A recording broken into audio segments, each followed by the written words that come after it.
Si vous pensez vivre dans un monde où l'on gagne en étant bon, honnête et travailleur, je suis désolé de vous annoncer que vous êtes sur le point d'affronter une vérité dérangeante et que vous ne pourrez peut-être plus jamais regarder le monde de la même manière. Un jeu se déroule en permanence, silencieux, invisible, implacable. Un jeu qui n'apparaît ni dans les manuels scolaires, ni dans les conseils bienveillants de vos parents, et certainement pas dans les phrases toutes faites que vous lisez sur les réseaux sociaux, sur la gratitude, la gentillesse et la foi en l'univers.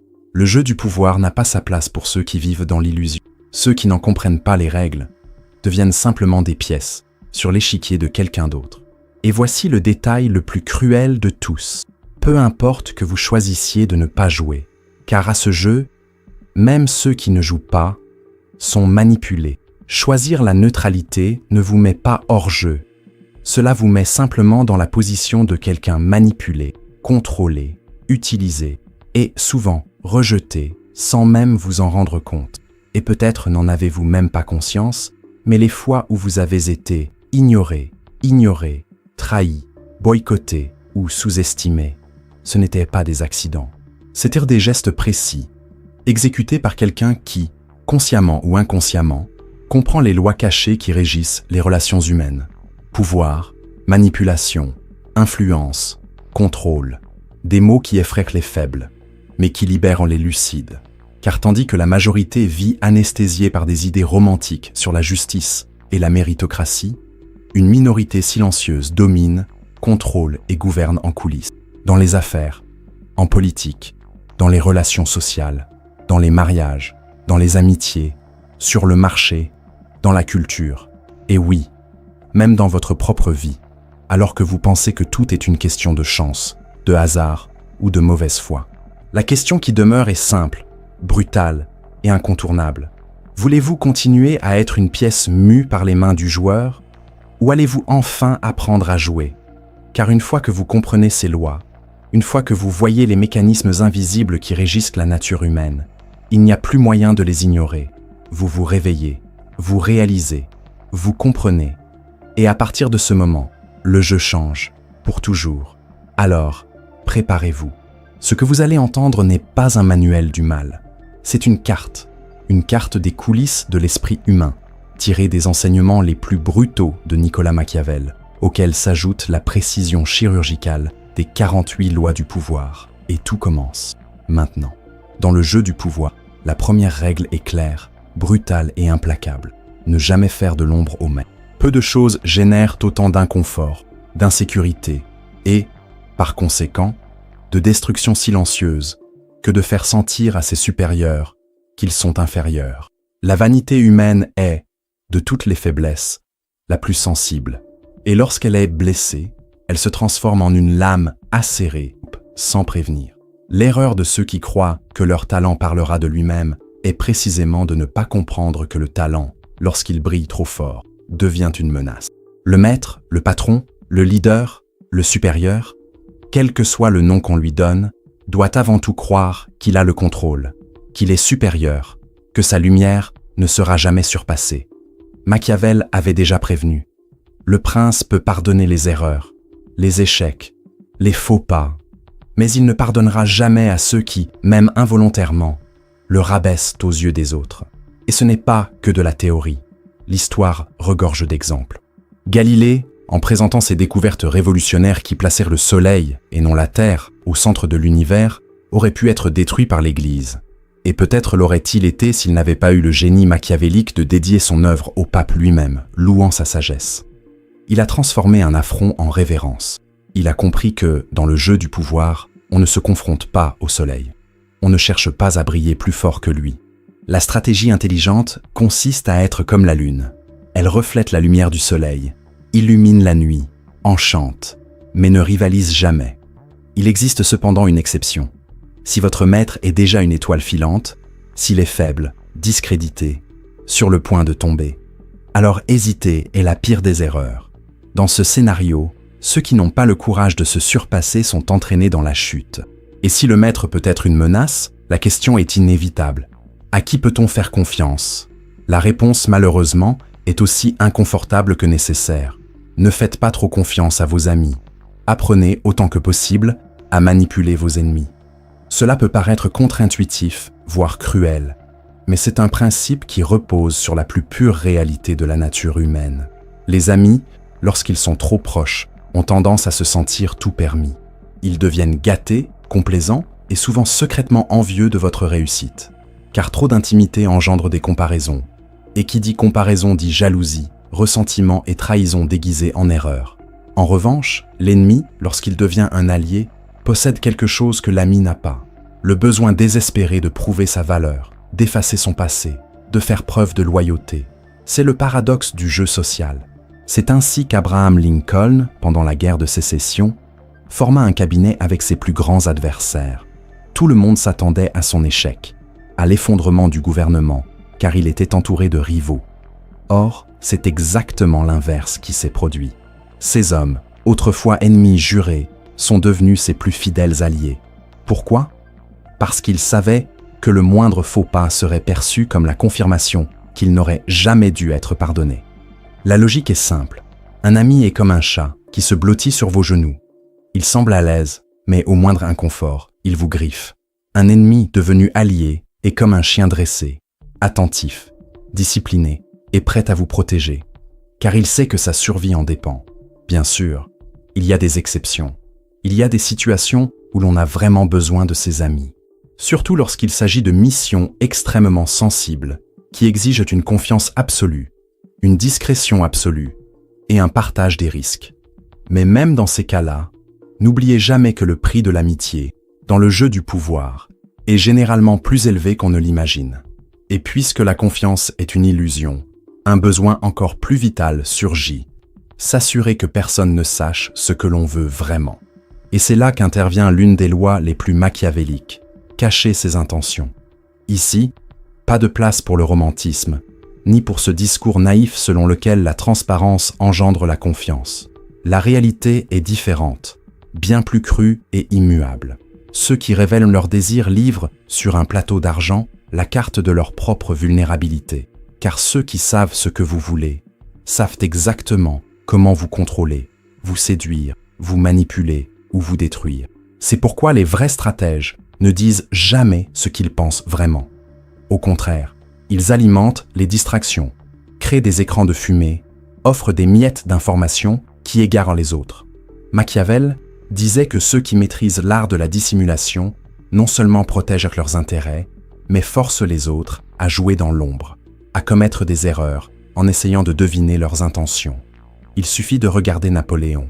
Pendant des années, il s'est déguisé en défenseur de la République, a prononcé des discours en républicain et s'est comporté en serviteur du peuple. Mais derrière le masque, le plan était toujours le même, devenir empereur de France, puis d'Europe. Et il y est parvenu. L'analogie est simple et dévastatrice. Soyez comme le brouillard. Quiconque tente de vous attraper découvre qu'il n'y a rien de solide à quoi s'accrocher. Seulement confusion, doute, incertitude. Mais il y a un détail subtil. Si votre réputation est déjà celle d'un menteur et d'un manipulateur, la dissimulation perd de sa force. On commence à s'attendre à une tromperie et tout silence de votre part sonne comme une conspiration.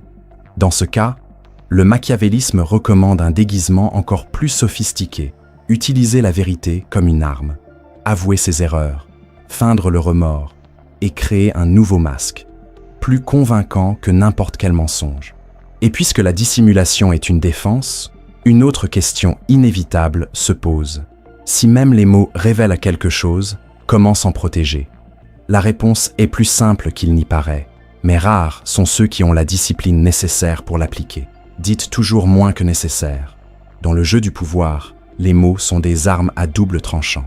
Ceux qui parlent trop non seulement perdent le contrôle de leur propre image, mais sans s'en rendre compte, fournissent des munitions à l'ennemi. Chaque mot est un indice, une échappatoire, une occasion pour les autres de comprendre leurs plans, leurs désirs, leurs peurs. Le silence, en revanche, est une forteresse, une aura de mystère qui trouble, intimide, séduit. Machiavel le savait. Il savait que le silence force les autres à se projeter. Ceux qui vous observent commencent à imaginer que vous en savez plus que vous n'en savez réellement. Et cette perception est souvent plus puissante que n'importe quel discours. Mayer Rothschild, l'un des plus grands banquiers de l'histoire, ouvrait rarement la bouche. Sa réputation d'énigme faisait croire à tout son entourage qu'il savait toujours quelque chose que les autres ignoraient. Et c'était, plus que son argent, sa véritable arme. Le silence est comme l'oracle de Delphes. Peu de mots, beaucoup de significations. Celui qui parle peu semble en savoir beaucoup. Mais, comme dans tout jeu, il y a un piège caché. Dans certains contextes, notamment en présence de supérieurs peu sûrs d'eux, le silence absolu engendre malaise, suspicion, voire hostilité. Dans ces situations, la voie la plus machiavélique n'est pas le silence total, mais l'emploi de mots ambigus, vaguement énigmatiques, voire un humour maîtrisé, jouant les idiots, tout en observant tout. Et puisque les mots peuvent être à la fois bouclier et arme, une question encore plus cruciale se pose. Si, dans le jeu du pouvoir, tout dépend de la façon dont on est perçu, alors protéger sa réputation, c'est protéger sa propre vie. S'il existe une monnaie d'échange absolue dans le jeu du pouvoir, c'est bien la réputation. Beaucoup en dépend, plus que vous ne l'imaginez. La réputation, c'est ce qui vous précède avant même votre arrivée. C'est le bouclier invisible qui fait que les autres vous respectent, vous craignent, vous obéissent ou vous ignorent tout simplement. Et c'est aussi votre armure la plus fragile, car une fois fissurée, il sera difficile de la restaurer complètement. Dans le monde réel, ce que les gens croient que vous êtes compte plus que qui vous êtes réellement. Machiavel a dit un jour que les hommes jugent davantage avec leurs yeux qu'avec leurs sens, car chacun peut voir qui vous paraissez, mais peu peuvent atteindre votre véritable essence. Et celui qui contrôle sa propre réputation contrôle ce que les autres attendent de vous, pense et projette sur lui. L'histoire regorge d'exemples qui prouvent ce principe.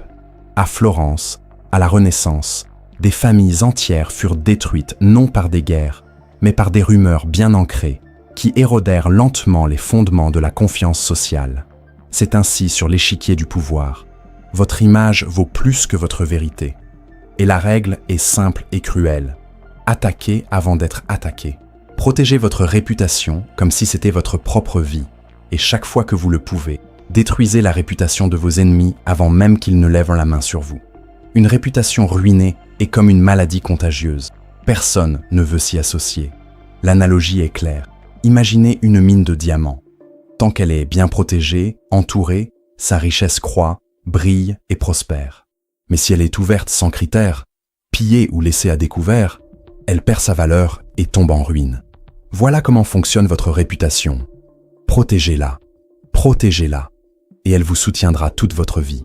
Et si vous pensez pouvoir baisser la garde, rappelez-vous, les voleurs de réputation sont partout.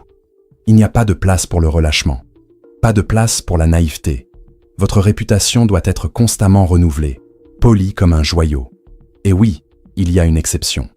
Si, pour une raison ou une autre, votre réputation est déjà ruinée, alors la voie n'est plus la défense, mais l'attaque ouverte, le jeu du scandale, de l'audace, de l'imprévisibilité. Lorsqu'il n'y a plus de réputation à perdre, il ne reste que la force brute de l'intimidation.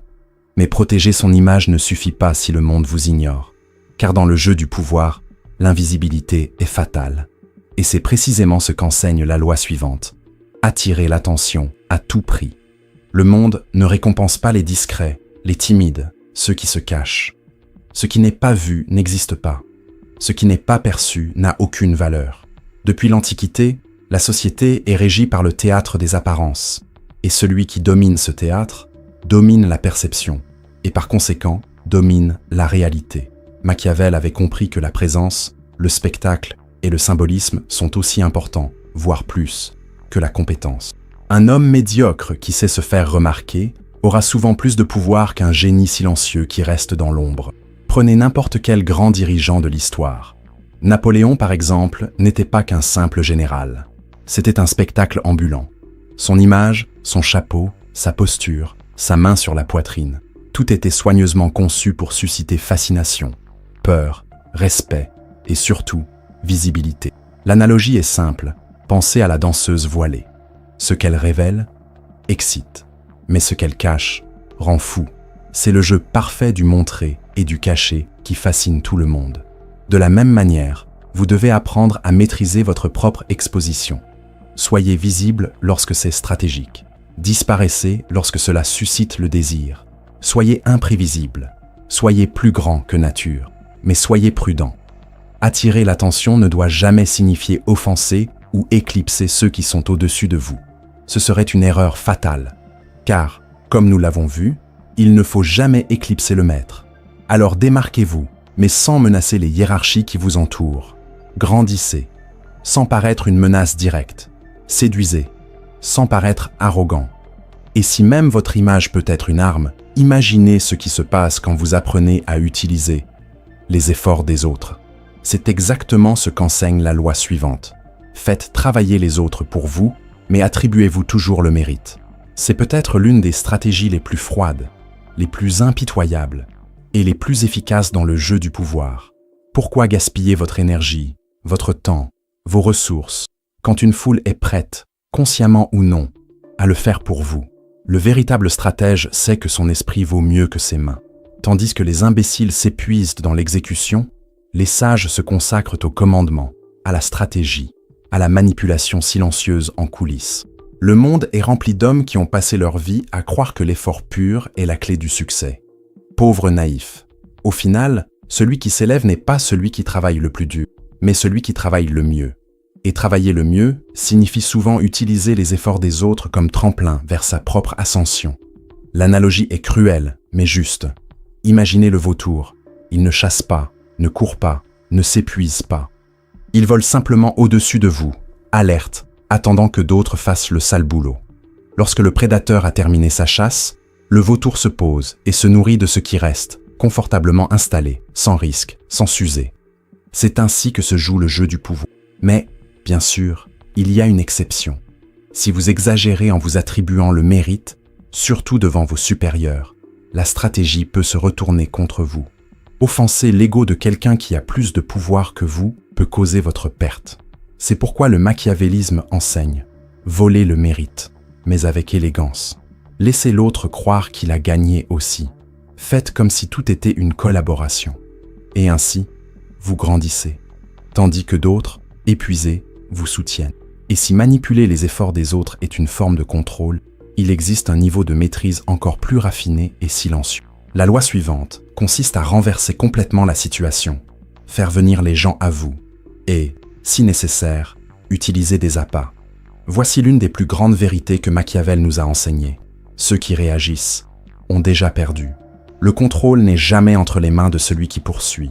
Il est toujours entre les mains de celui qui fait bouger les autres, qui fixe les règles du jeu, qui mène la danse sans même lever le petit.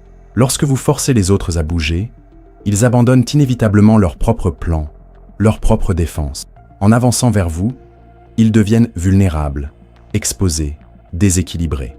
Pendant ce temps, vous restez immobile, au centre de l'échiquier, à mener la danse. Le grand chasseur ne poursuit pas l'ours, ce serait du suicide. Son geste est simple et brillant. Il tend un piège, un appât irrésistible, et attend. Car c'est dans l'attente, dans le silence, dans la patience, que réside le véritable pouvoir. Et lorsque l'ours affamé met la patte dans le piège, il est déjà trop tard. C'est ainsi dans le monde des affaires, en politique, dans les relations personnelles. Séduisez par des promesses, offrez quelque chose auquel l'autre ne peut résister, que ce soit le statut, l'argent, l'affection, une opportunité, une validation.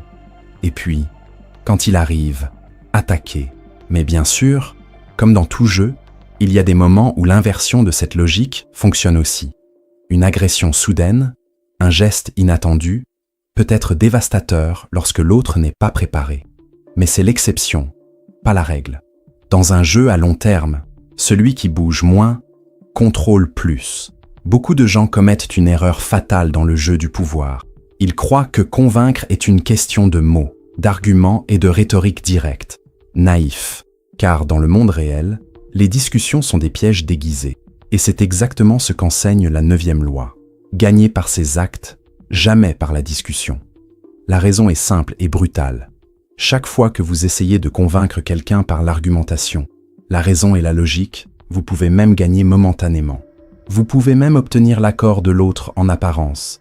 Mais au fond, là où cela compte vraiment, ce que vous semez, c'est le ressentiment, la colère et le désir de vengeance. La vérité, c'est que personne n'aime se sentir vaincu en public. L'humiliation, même déguisée en « tu as eu tort », laissent des cicatrices invisibles qui, un jour, vous reviendront en pleine figure. Machiavel l'avait compris comme peu d'autres. Il savait que la persuasion la plus puissante ne se fait pas par la bouche, mais par les yeux, par des faits, des résultats, des exemples. Une victoire silencieuse est toujours plus durable qu'une victoire bruyante, car lorsqu'on démontre au lieu d'expliquer, l'autre n'a plus de place pour la résistance. Prenons, par exemple, la façon dont agissaient les grands stratèges du passé. Ils n'essayaient pas de convaincre leurs ennemis qu'ils avaient raison. Ils se contentèrent de faire bouger les choses. Et lorsque les résultats apparaissaient, il n'y avait plus rien à discuter. L'analogie est parfaite. Imaginez une balançoire. Deux personnes opposées, montant et descendant, se disputant, débattant, échangeant des arguments qui ne mènent nulle part. Le véritable stratège ne monte pas sur la balançoire. Il se contente d'observer. Et, au bon moment, renverse tout. La discussion s'arrête. La partie est terminée. Et il gagne. Mais bien sûr, comme toute règle, il existe des exceptions. Parfois, le recours conscient à la discussion sert d'écran de fumée. L'argumentation peut être un excellent moyen de détourner l'attention, de dissimuler une manœuvre plus importante, voire de paraître vulnérable, alors qu'en réalité, vous renforcez votre propre position. N'oubliez pas, la discussion est un outil, pas une méthode. Utilisez-la quand elle est utile, abandonnez-la quand elle devient risquée. Et si la discussion est un piège, il existe un autre danger, encore plus subtil, plus sournois et plus mortel. La 10e loi vous met en garde sans détour et sans pitié. Évitez les malheureux et les malchanceux. Il ne s'agit pas ici d'empathie, de gentillesse ou de sens de la justice. Il s'agit de pure survie sociale, car le malheur, l'échec et la pauvreté, qu'ils soient émotionnels, financiers ou spirituels, sont en réalité contagieux. La présence constante de personnes qui portent des nuages noirs au-dessus d'elles a un effet invisible mais dévastateur. Elle épuise votre énergie, sape votre confiance, sabote votre vision du monde et, petit à petit, vous entraîne dans le même abîme. Machiavel, avec son œil chirurgical sur la nature humaine, savait que tous les malheurs ne sont pas le fruit du hasard. Nombreux sont ceux qui, inconsciemment, créent leur propre chute. Et le plus dangereux ? Ils veulent, de manière déguisée, que leurs semblables tombent avec eux. L'histoire regorge de ces personnages, ceux qui jouent les éternelles victimes, qui vivent toujours une nouvelle tragédie, qui ne trouvent jamais d'issue, et qui, d'une manière ou d'une autre, entraînent toujours les autres dans leur chute. L'image est claire. Imaginez un homme en train de se noyer. Son instinct ne vous remercie pas d'avoir tenté de le sauver. Il vous entraîne, désespérément, vers le fond, car la panique ne raisonne pas. La panique ne fait pas de compromis. Et si vous vous approchez trop près, en essayant de l'aider, c'est fini. Bien sûr, il y a des exceptions. Certaines personnes traversent des moments difficiles, des phases difficiles, des crises passagères, et elles méritent d'être soutenues. Le danger ne réside pas dans l'accidentel, mais dans la récurrence, dans la routine, chez ceux qui font de l'échec un mode de vie. Si vous vous entourez de personnes chroniquement malchanceuses, votre chance disparaît, et votre chute devient une question de temps. La règle est claire, associez-vous aux forts, aux chanceux, à ceux qui respirent les solutions et non les problèmes, car le succès est aussi contagieux. Et si s'entourer de ceux qui ont besoin de vous est risqué, la 11e loi approfondit encore ce jeu psychologique. Apprendre à maintenir les autres dépendants de vous. C'est là l'une des sources de contrôle les plus puissantes. Car dès l'instant où quelqu'un réalise qu'il n'a plus besoin de vous, vous devenez jetable. En amour, en affaires, en politique, en amitié. C'est une loi universelle. Dépendre des autres est le fondement de votre liberté. Car ceux qui dépendent obéissent. Ceux qui ont besoin endurent. Ceux qui ne peuvent vivre sans se soumettre se soumettent. Machiavel était catégorique.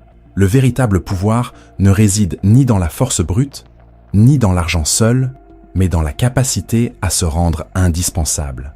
Il faut devenir quelqu'un dont l'absence crée inconfort, désorganisation et perturbe le fonctionnement du système. C'est pourquoi les plus grands stratèges n'enseignent pas tout ce qu'ils savent.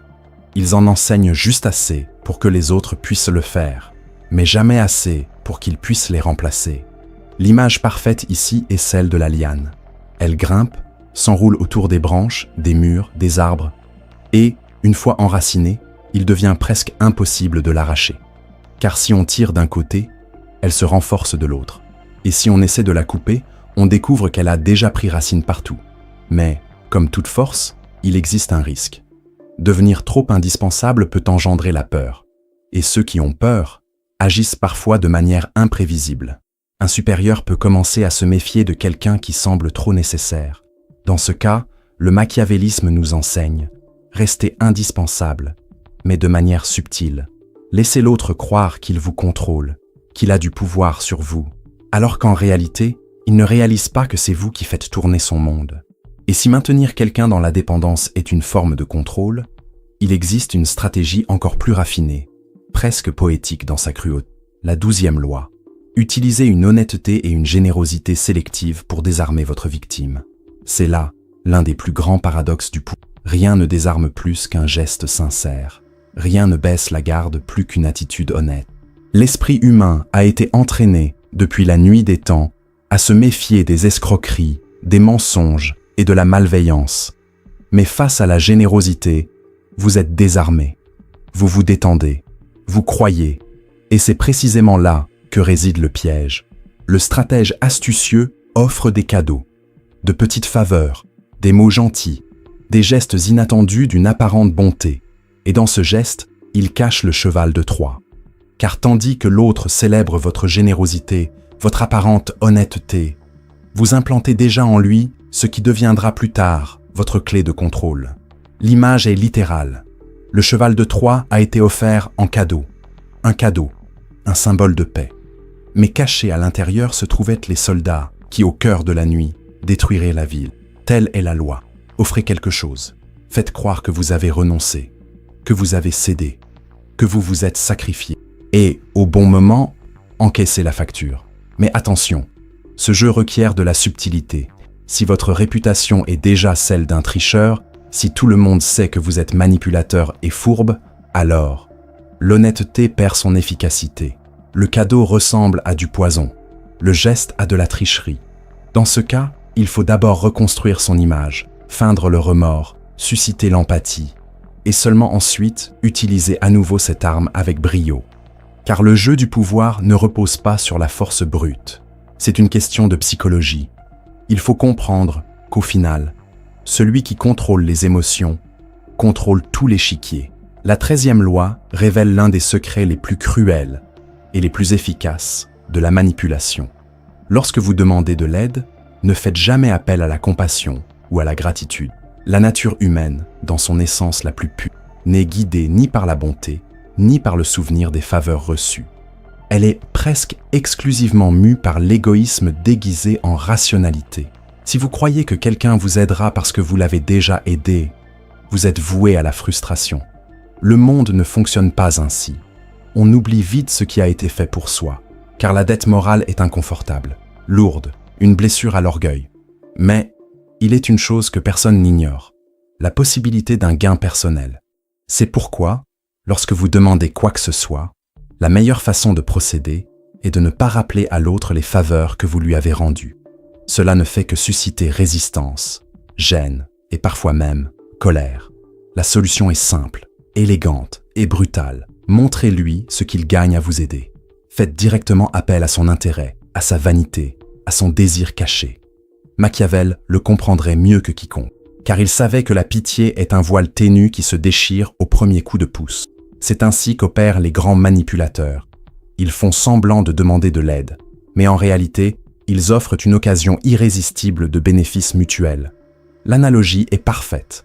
Imaginez deux cordes, l'une faite de gratitude et de compassion, effilochée, prête à rompre, et l'autre, faite d'intérêt personnel, solide, robuste, tressée de fibres incassables. C'est cette seconde corde qui maintient toute alliance. Bien sûr, il y a des exceptions. Il existe des personnes rares, motivées par un désir quasi pathologique de se sentir supérieures par la gentillesse et la générosité. Et dans ces cas, l'appel à la clémence fonctionne. Mais ce sont des exceptions si rares que leur faire confiance est, à tout le moins, un risque que le stratège ne devrait pas prendre. La règle demeure. Ne jamais demander la pitié, offrir une opportunité. Et si comprendre les désirs d'autrui est une arme, la 14e loi l'élève à un autre niveau. jouer les amis, se comporter en espion. Le jeu du pouvoir est avant tout un jeu d'information. Qui sait, contrôle. Qui ne sait pas, obéit. Dans le monde réel, l'information vaut plus que l'argent, plus que l'influence, plus que la force brute. Car connaître les désirs, les craintes, les projets de l'autre, vous donne le pouvoir d'anticiper ses actions, de lui offrir ce qu'il désire avant même qu'il ne le demande, ou de lui retirer précisément ce à quoi il tient le plus, au moment le plus douloureux. Machiavel nous a toujours prévenus. La plus grande erreur qu'un dirigeant puisse commettre est de croire que la vérité se révélera spontanément. Or, elle ne se révèle jamais. Ce que les gens montrent est toujours une version retouchée d'eux-mêmes. La véritable vérité, leurs faiblesses, leurs désirs, leurs intentions, se cachent sous des couches de dissimulation. C'est pourquoi il faut constamment se transformer en espion social. Pas nécessairement celui qui s'immisce dans les conversations ou pirate les informations, mais celui qui, le sourire aux lèvres, des questions apparemment innocentes et une oreille attentive, extrait des données, décrypte les gestes, perçoit les contradictions. L'art d'écouter vaut mieux que 1000 discours. L'analogie est frappante. Imaginez le troisième œil d'un espion. Chacun voit avec 2 yeux. Mais le troisième œil, celui de la perception, de la lecture du non-dit, de l'écoute de l'invisible, est ce qui sépare le faible du fort. Et oui, cette loi comporte une complexité supplémentaire. Espionner, bien souvent, ne consiste pas seulement à obtenir des informations vraies, mais aussi à diffuser de fausses informations, faire croire aux autres des vérités que vous avez vous-même créées. Car celui qui contrôle l'information contrôle la perception. Et celui qui contrôle la perception contrôle la réalité. Mais parfois, savoir ne suffit pas. Il faut agir avec une précision chirurgicale. Et c'est là que la 15e loi ne laisse aucune place au romantisme. Écraser l'ennemi complètement. Il n'y a pas de place pour la compassion, les demi-mesures, les gestes nobles. L'histoire est claire, implacable, et pleine des cadavres de ceux qui ont cru pouvoir se montrer généreux dans la victoire. Car, dans le jeu du pouvoir, laisser l'ennemi en vie, même affaibli, est la garantie qu'il se relèvera plus tard, plus fort, plus vengeur, et prêt à tout pour vous détruire. Machiavel était direct. Le dirigeant qui laisse ses ennemis survivre, même sous contrôle apparent, sème les graines de sa propre chute. La métaphore ici est viscérale. Imaginez une vipère. Vous marchez dessus, elle semble à moitié morte, faible, immobile. Mais le venin est toujours là. Et dès que vous détournez le regard, elle surgit et vous frappe d'une dose encore plus mortelle. C'est ainsi que fonctionne l'ennemi épargné. Il ne disparaît pas. Il n'oublie pas. Il ne vous pardonne pas. Il attend, tout simplement. Et un jour, il revient. La règle est claire. Si vous voulez détruire, détruisez complètement. Attaquez-vous non seulement à ses actions, mais à sa réputation, à son influence, à ses alliés, à ses ressources. Laissez l'ennemi sans issue, sans espoir, sans possibilité de réorganisation. C'est le seul moyen de s'assurer qu'il ne reviendra jamais. Mais, comme toujours, il existe une exception sophistiquée. Dans de rares situations, il peut être plus judicieux de laisser l'ennemi s'autodétruire, d'alimenter son arrogance, ses erreurs, ses contradictions, jusqu'à ce qu'il creuse sa propre tombe. Cela exige une patience et une maîtrise que peu possède. Mais, si c'est bien fait, c'est aussi mortel qu'une destruction directe. Et si écraser est l'art de la guerre totale, la 16e loi apporte une sophistication presque poétique au contrôle social. Utiliser l'absence pour accroître le respect et l'honneur. La logique est d'une cruauté élégante. Quand quelque chose est abondant, il perd de sa valeur. Quand c'est rare, il devient précieux. Ainsi sont les gens. Ainsi est votre présence. Trop se montrer, être toujours disponible, toujours présent, toujours accessible, vous rend banal, prévisible, facile à ignorer. Le monde n'accorde pas de valeur à ce qui est constant. Le monde accorde de la valeur à ce qui semble rare. Machiavel savait que la rareté bien gérée est l'une des armes de pouvoir les plus puissantes. Regardez le soleil. Lorsqu'il est là en permanence, lors des longues journées chaudes, on commence à en avoir moins envie. Mais quelques jours de pluie suffisent, et son absence se transforme en désir. Tel est le jeu de l'influence. Votre présence doit être gérée comme une ressource stratégique. Apparaissez lorsque votre présence aura un impact. Disparaissez lorsque votre absence engendrera inconfort Désir, spéculation. Cela crée un cycle parfait de désir et de vénération. La métaphore est parfaite. Soyez comme le feu. Si vous vous approchez trop, il brûle. Si vous vous éloignez trop, il gèle. C'est précisément là que vous réchauffez, illuminez et que vous donnez envie à tout le monde. Bien sûr, cette loi exige de la prudence. Elle ne fonctionne que si vous avez déjà construit une présence précieuse. Si vous vous retirez avant d'être pertinent, votre absence ne génère pas de désir, seulement l'oubli. La règle est donc claire, créez de la valeur, puis disparaissez, pour devenir inoubliable. S'il existe un moyen efficace de maintenir son entourage dans un état constant d'alerte, de doute, de respect et surtout de soumission, il s'incarne dans la 17e loi. Maintenir les autres dans un état latent de terreur. Cultiver l'imprévisibilité. Les êtres humains, par nature, sont des créatures en quête de schéma. Nous avons besoin de prévisibilité pour nous sentir en sécurité, pour croire que nous avons au moins un certain contrôle sur l'environnement, les gens et les circonstances. Mais lorsque quelqu'un brise ce schéma, lorsqu'il agit en dehors de la logique, de la routine, de ce qui est attendu, l'inconfort, la peur et, par conséquent, la soumission surgissent. Machiavel a dit un jour qu'un prince prévisible devient une cible facile. Ses actions peuvent être anticipées, ses plans déchiffrés, ses faiblesses exploitées. À l'inverse, celui qui cultive l'incertitude, qui agit de manière apparemment illogique, qui brise les attentes de manière calculée, devient craint, respecté. Car rien n'est plus inconfortable que d'avoir affaire à quelqu'un dont on ne sait jamais exactement ce qu'il fera. L'analogie est aussi simple que puissante. Imaginez un cyclone. Vous savez qu'il arrive, qu'il sera dévastateur, mais vous ne pouvez prédire exactement où il passera, ni quand. Cette imprévisibilité engendre peur, paralysie, désorientation. Et c'est exactement ce qu'est un véritable stratège dans le jeu social. Mélangez des gestes d'une extrême gentillesse avec des réponses froides. Soyez généreux un jour et complètement absent le lendemain. Changez de ton, changez de rythme, disparaissez, réapparaissez, brisez toute tentative des autres de vous lire comme un livre ouvert. Et bien sûr, cette tactique comporte un risque. L'imprévisibilité excessive, lorsqu'elle est appliquée sans contrôle, peut engendrer une méfiance extrême, de la distance, voire de l'hostilité. Il s'agit donc d'une subtile oscillation entre inconfort et fascination, entre chaos apparent et contrôle absolu.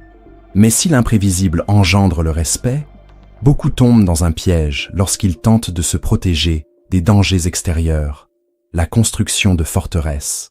Et c'est précisément ce que dit la 18e loi. Ne construisez pas de forteresses pour vous protéger. L'isolement est dangereux.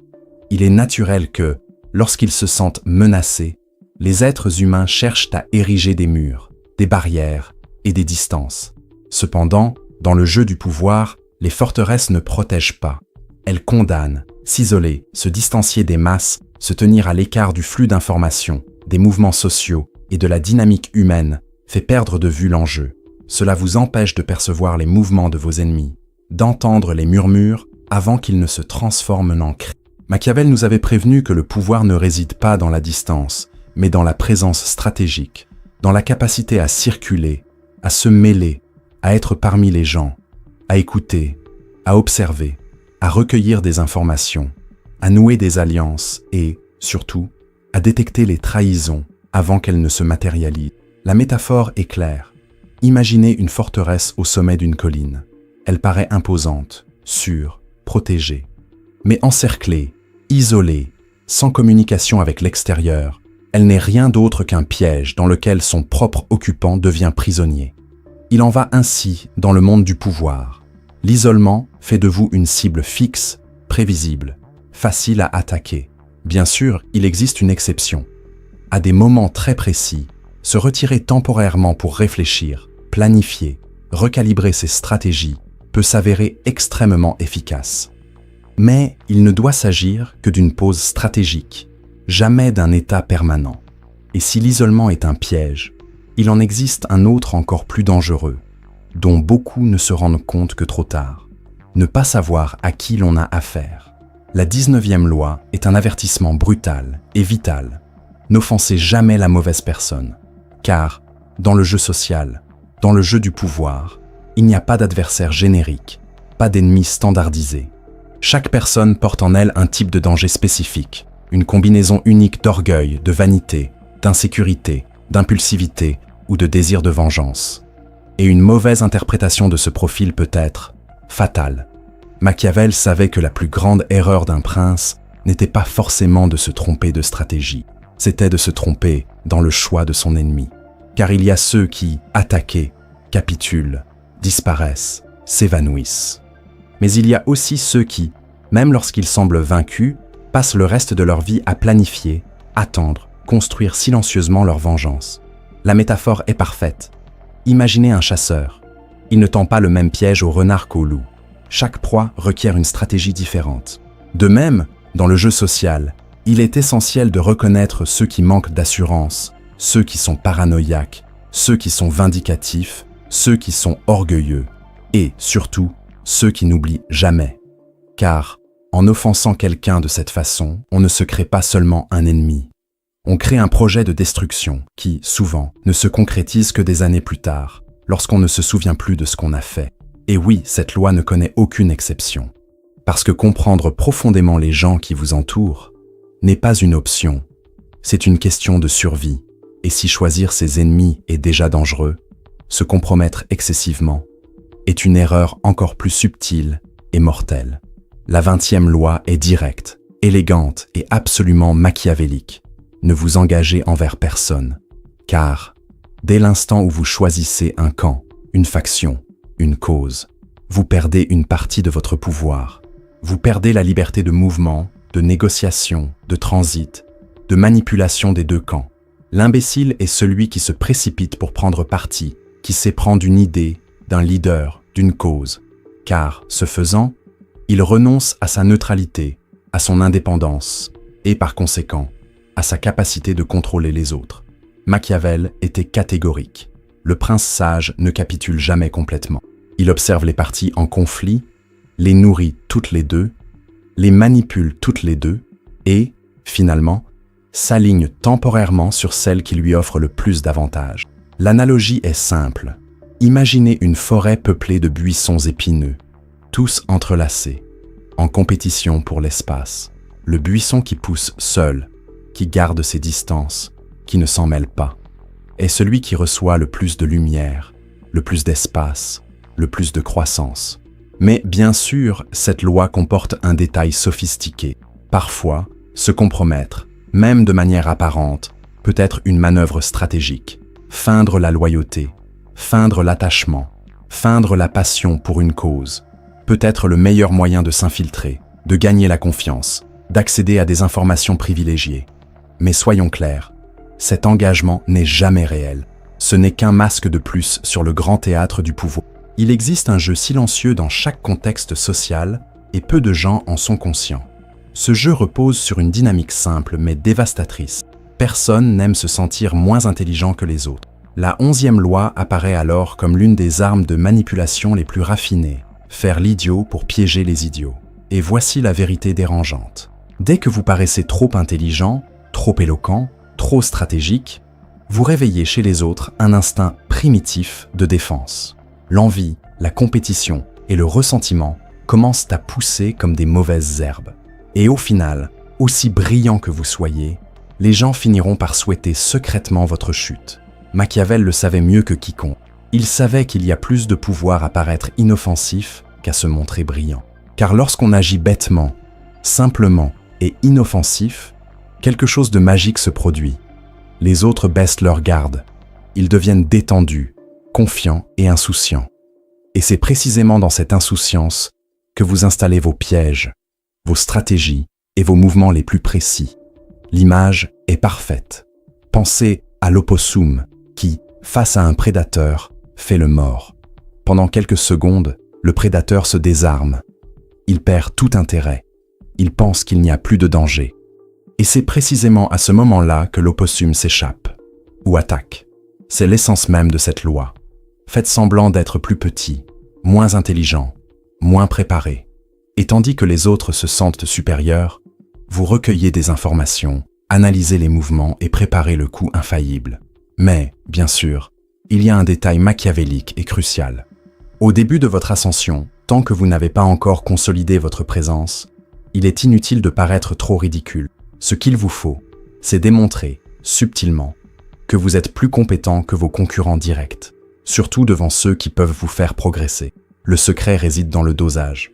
Paraître ridicule à ceux qui ont besoin de se sentir plus intelligents, et paraître brillant à ceux qui peuvent vous mener là où vous voulez aller. Et si jouer les imbéciles est une stratégie de camouflage, la 22e loi apporte l'une des armes les plus meurtrières de l'arsenal du stratège, la tactique de la reddition. Car, ici, la logique est brillamment et cruellement inversée. Il y a des moments dans le jeu du pouvoir où combattre n'est pas un signe de force, c'est un signe de stupidité. Il y a des situations où résister, insister, affronter est exactement ce que votre ennemi attend de vous. Et, à ce moment précis, capituler n'est pas une faiblesse, c'est de la pure stratégie. C'est s'incliner temporairement, pour gagner du temps, pour reconstituer ses forces, attendre que l'autre baisse sa garde, se laisse distraire, se relâche, pour être attaqué au moment où il s'y attend le moins. Machiavel avait compris que l'orgueil, mal géré, est le plus grand ennemi du pouvoir. Combien de généraux, de rois, d'hommes d'affaires et de dirigeants ont été détruits simplement parce qu'ils n'ont pas su battre en retraite, parce qu'ils n'ont pas compris que la véritable force réside dans la flexibilité, dans la capacité à paraître faible, alors qu'en réalité, on attend simplement le bon moment. L'image ici est puissante. Pensez au chêne, l'arbre qui résiste au vent, qui ne plie pas, perd ses branches, se brise et détruit. Pendant ce temps, le bambou qui se plie sous le vent, survit, reste ferme. Et lorsque le vent passe, il se relève, plus fort qu'avant. La reddition ici n'est pas une capitulation. C'est un piège sophistiqué, conçu pour donner à l'autre l'illusion de la victoire, alors qu'en réalité, on se repositionne simplement pour l'attaque finale. Mais attention, il y a des moments où se rendre est impossible, surtout lorsque battre en retraite signifie perdre sa réputation, paraître faible et ouvrir des brèches irréversibles. Dans ces cas-là, le machiavélisme enseigne. Attaquez vite, avec férocité et surprise. Mais, si le jeu le permet, baissez la tête aujourd'hui pour lever l'épée demain. Et si la reddition est une tactique de préservation, la 23e loi vous enseigne à jouer sur le long terme. Concentrez vos forces, car, dans le monde du pouvoir, la dispersion est une faiblesse. Ceux qui veulent embrasser le monde, qui veulent plaire à tout le monde, qui veulent tout faire en même temps, échouent, toujours. Car l'énergie, le temps, les ressources et l'influence sont limités. Et ceux qui ne comprennent pas cela meurent épuisés en chemin. Machiavel savait que le pouvoir appartient à ceux qui savent creuser profond, à ceux qui choisissent une mine riche et creusent jusqu'au bout. Tandis que les imbéciles sautent d'opportunité en opportunité, de cause en cause, de désir en désir, le stratège choisit sa cible, sa source de pouvoir, sa niche d'influence, et creuse, et creuse, et creuse, jusqu'à transformer cette source en une forteresse impénétrable, en une fondation solide, qui soutient tout son empire social, financier ou politique. L'image ici est parfaitement juste. Imaginez une flèche. On ne peut atteindre deux cibles avec une seule flèche. Elle ne touche que si elle est tirée avec précision, avec une direction précise, avec une intention absolue. Telle est son énergie, telles sont ses ressources, telle est son influence. Bien sûr, il existe des exceptions astucieuses. Dans des environnements très instables, il peut être prudent de diversifier ses alliés, de conserver plusieurs sources de pouvoir, plusieurs soutiens, plusieurs voies. Mais même dans ces cas, le principe demeure. Concentrer ses forces sur les actions décisives, sur ce qui change véritablement la donne. Et si l'accent est mis sur le pouvoir, la 24e loi est un chef-d'œuvre de manipulation sociale. Incarner le parfait courtisan, car dans le jeu du pouvoir, il ne suffit pas d'être fort, il faut paraître fort. Il ne suffit pas d'être influent, il faut construire la perception publique de son influence. Ici, Machiavel atteint le summum de la sophistication, car il a compris que dans les tribunaux, dans les milieux politiques, dans les milieux d'affaires, sur les réseaux sociaux modernes, ceux qui survivent ne sont pas les plus agressifs, ils sont les plus charmants. Ce sont ceux qui savent séduire, plaire, se faire aimer, tout en tirant secrètement les ficelles en coulisses.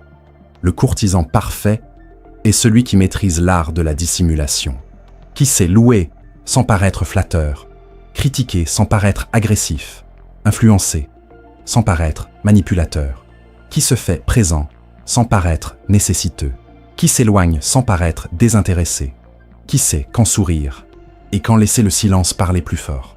L'analogie est parfaite. Imaginez un marionnettiste. Là-haut, il tient les ficelles, déplace ses pièces, contrôle la scène.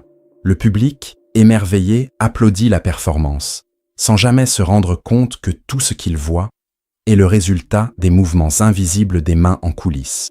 Et oui, cette loi ne connaît aucune exception, car pour survivre et prospérer dans le jeu du pouvoir, être intelligent socialement, maîtriser les apparences, charmer, séduire et paraître indispensable, n'est pas facultatif, c'est obligatoire. Dans le théâtre social, ceux qui ne maîtrisent pas le jeu des apparences sont condamnés à n'être que des figurants dans le spectacle d'autrui. S'il est une chose qui distingue les hommes ordinaires des véritables stratèges, c'est la capacité de transformation. Et c'est précisément ce qu'enseigne la 25e loi, se réinventer. Dans le jeu du pouvoir, il ne faut jamais accepter les rôles que la société, l'environnement ou les circonstances tentent de nous imposer. Quiconque accepte une étiquette s'installe dans une identité figée, se laisse réduire à une définition, signe, en pratique, sa propre sentence d'insignifiance. Car le monde admire ceux qui se réinventent, ceux qui changent de forme, d'apparence, de stratégie, chaque fois que nécessaire.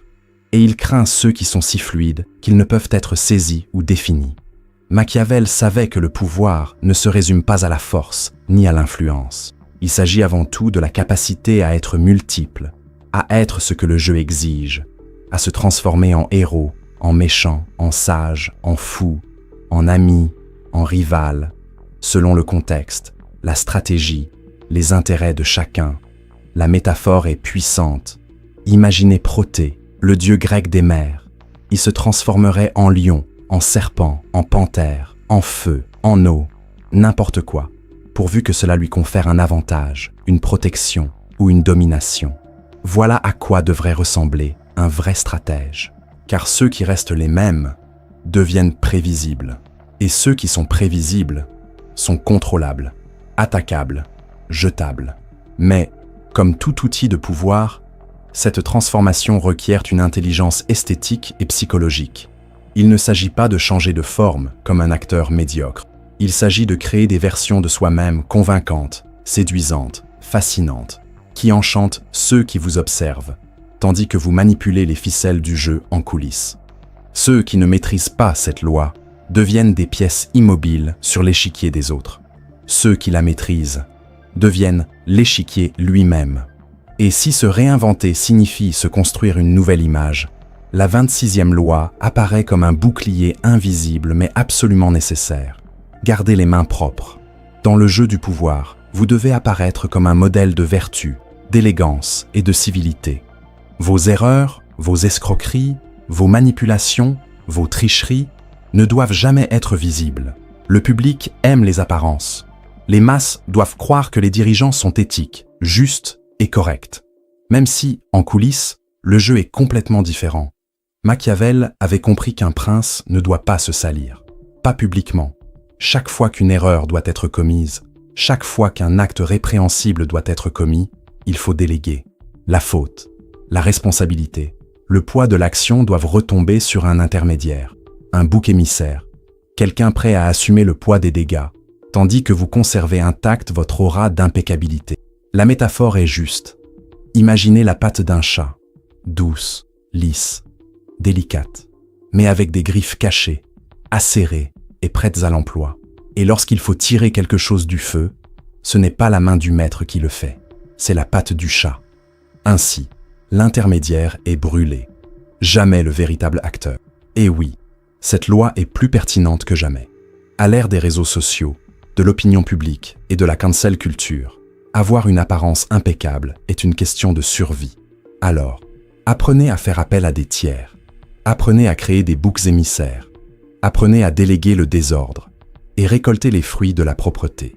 Mais si la perception d'avoir les mains propres protège votre image, la 27e loi va plus loin. Elle touche directement la partie la plus sensible de la psyché humaine. Elle joue avec le besoin de croire en quelque chose. C'est là que réside l'une des vérités les plus dérangeantes de la nature humaine. L'être humain ne supporte pas le vide. Il ne supporte pas l'incertitude, le chaos, le hasard. Il a désespérément besoin de croyances, de mythes, de leaders, de causes, de symboles. Et quiconque les offre devient automatiquement une source inépuisable de pouvoir. Machiavel savait que les hommes ne recherchent pas la vérité. Ils recherchent un sens. Ils recherchent l'appartenance. Ils cherchent une explication à la souffrance, à la peur, au vide existentiel. Et si vous savez offrir cela, si vous savez vous présenter comme celui qui apporte des réponses, qui propose une direction, qui personnifie un chemin, alors vous n'aurez pas que des adeptes, vous aurez des fidèles, vous aurez des disciples, vous trouverez des gens prêts à mourir pour vous. La métaphore est brutale. Imaginez un aimant. Il attire à lui des métaux dispersés. Et une fois réunis, ces métaux commencent à générer du magnétisme. Ils créent un champ de force collectif qui s'auto-alimente. C'est ainsi qu'agit un leader qui maîtrise cette loi. C'est ainsi que fonctionnent les gourous, les politiciens charismatiques, les grands hommes d'affaires et les influenceurs de masse. Mais attention, jouez avec cela avec habileté. Créez des rituels, des récits, créez l'illusion d'un but supérieur. Donnez à vos abonnés le sentiment de faire partie de quelque chose de spécial, d'unique, presque sacré. Créez un sentiment de « nous contre eux ». Donnez du sens aux actions les plus banales. Transformez votre présence en symbole et votre absence en légende. Et si guider les autres par la foi est une forme raffinée de contrôle psychologique, la 28e loi vous donne un ordre qui ne permet pas l'hésitation. Soyez audacieux, car dans le jeu du pouvoir, le plus grand péché, c'est la timidité. L'hésitation est comme le sang dans l'eau pour les requins. Elle est signe de faiblesse, d'insécurité, de peur. Et là où il y a l'odeur du sang, les prédateurs approchent. La vérité est simple et cruelle. Ceux qui hésitent perdent. Ceux qui doutent, vacillent, tremblent devant leur propre choix, invitent le monde à les tester, à les défier, à les détruire. Machiavel l'avait compris de manière viscérale. L'audace, bien maîtrisée, a un effet quasi magique. Elle paralyse l'ennemi. Elle crée une aura d'autorité, car les êtres humains, au fond d'eux-mêmes, admirent et craignent ceux qui ont le courage de faire ce que la plupart n'osent qu'imaginer. L'image ici est éloquente. Imaginez un lion. Il n'a pas besoin de courir désespérément. Il n'a pas besoin de rugir sans cesse. Sa simple présence, sa posture, sa lenteur calculée, transmettent un message clair. Je suis le prédateur, pas la proie. Pendant ce temps, le lièvre, nerveux, anxieux, court d'un côté à l'autre et, dans sa hâte de s'échapper, finit par trébucher et se jeter directement dans la gueule de l'ennemi. Bien sûr, comme toute arme, l'audace doit être utilisée avec précision.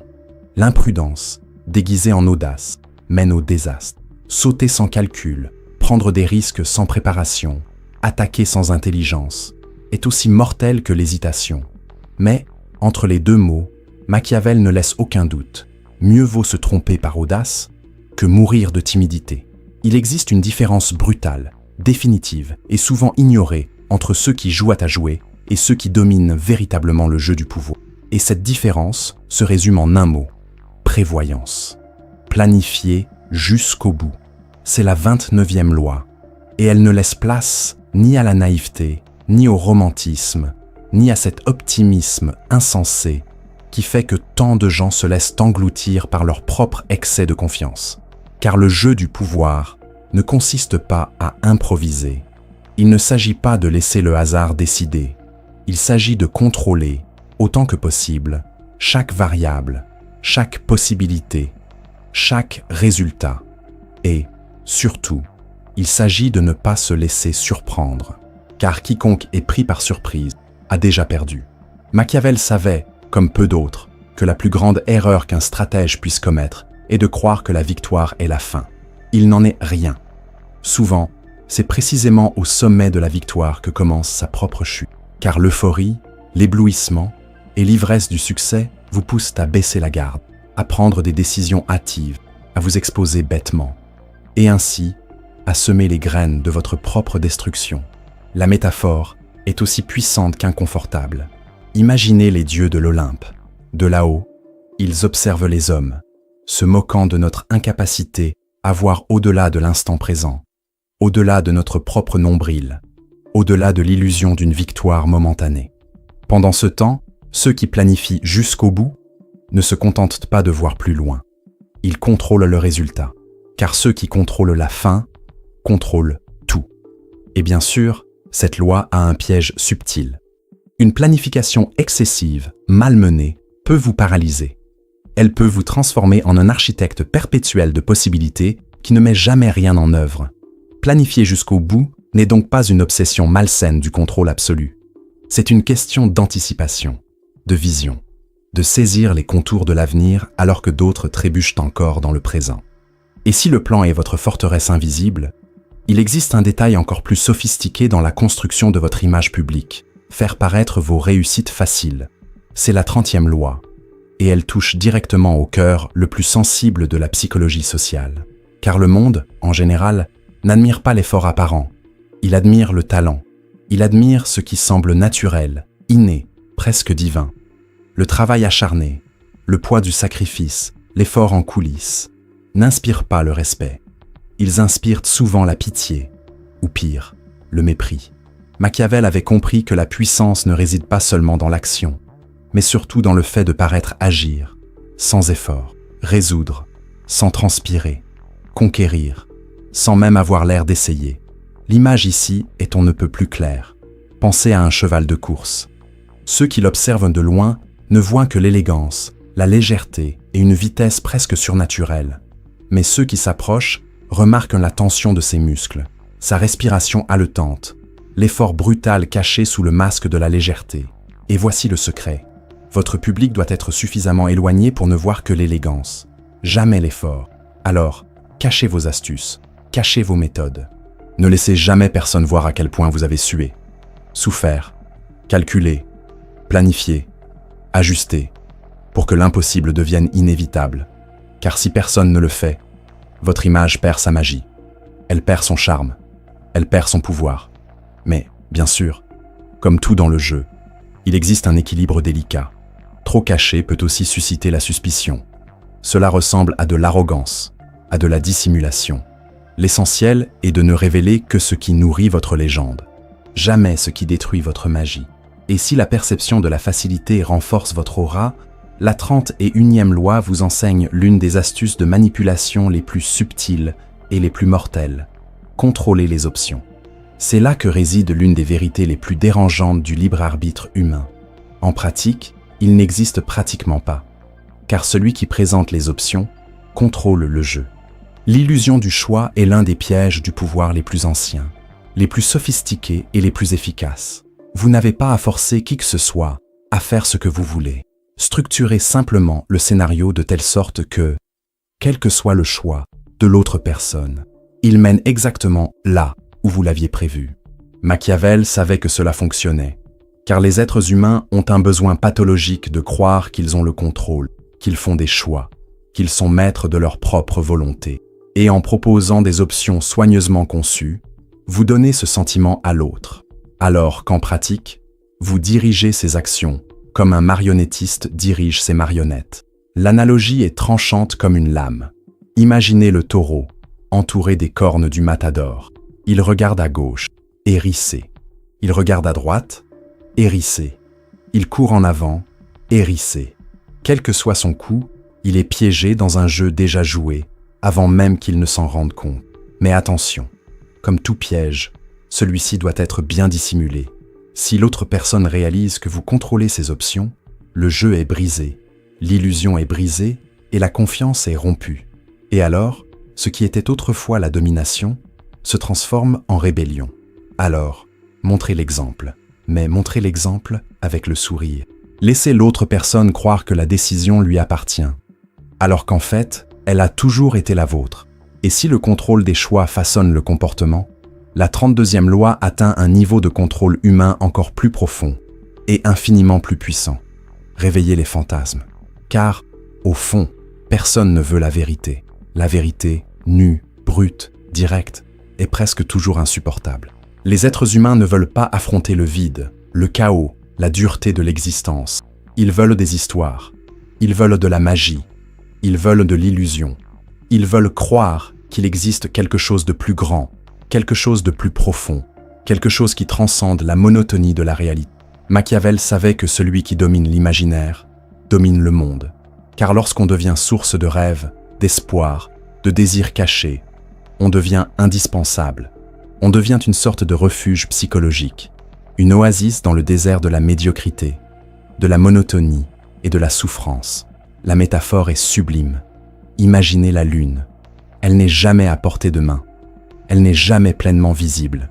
Elle est en perpétuel changement, toujours lointaine, toujours inaccessible, et, précisément pour cette raison, toujours désirée, toujours contemplée, toujours vénérée. C'est la clé de la séduction sociale. Ne soyez jamais trop évident. Ne soyez jamais trop disponible.